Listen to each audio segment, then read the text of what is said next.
জিয়ারত করার জন্য।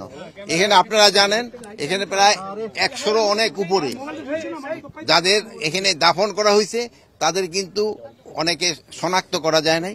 আমরা অবশ্য আছে যে এদের কিভাবে শনাক্ত করা যায়, এই জন্য আমাদের চিন্তা ভাবনা আছে এবং খুব তাড়াতাড়ি আমরা হয়তো একটু শনাক্ত করার ব্যবস্থা করব। এতদিন হয়েছিল তাদের আত্মীয় স্বজন অনেকেই মানে কবর উঠানো হোক রাজি হয় নাই, এখন মোটামুটি তারা সবাই রাজি হয়েছে। যদি তারা সবাই রাজি হয়ে যায় আমরা তাদের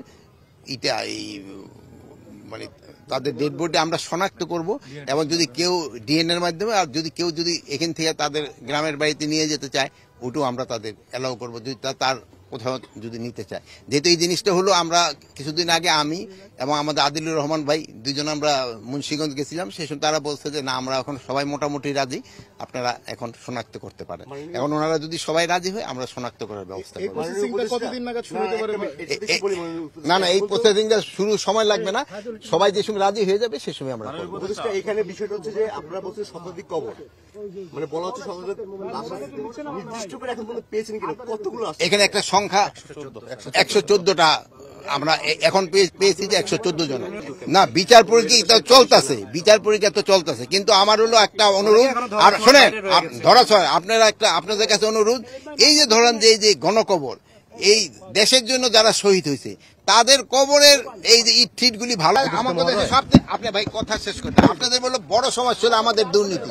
আপনি যদি দুর্নীতি না কমাতে পারেন না, এই দেখেন শহীদের কবর হচ্ছে, এখানেও দেখেন এই কোয়ালিটি দেখলেন আপনারা ভালো দিচ্ছে না, এগুলি ব্যাপার আপনারা বলবেন। আজকে এখানে আসার উদ্দেশ্য ছিল এখানে প্রায় 114 জনের গণকবর রয়ে গেছে যাদের আমরা এখন পর্যন্ত আইডেন্টিফাই করতে পারি নাই।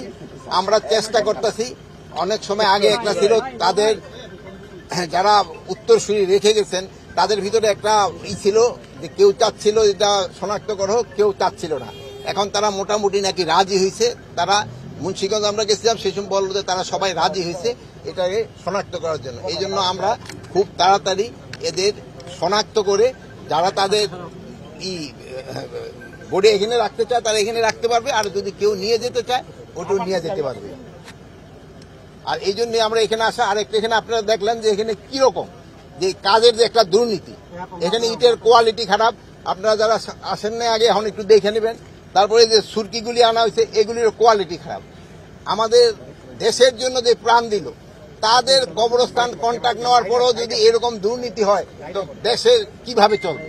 আপনার এই গণকবরের এই দুর্নীতিটা আপনারা ফুটে তুলবেন, তাদের বিরুদ্ধে তাদের তো আইনের আওতায় ব্যবস্থা আনা হচ্ছে। যারা এই গণকবরের এখানে যাদের এই অন্যায় যারা করছে সবাই আমরা আইনের আওতায় নিয়ে আসতে।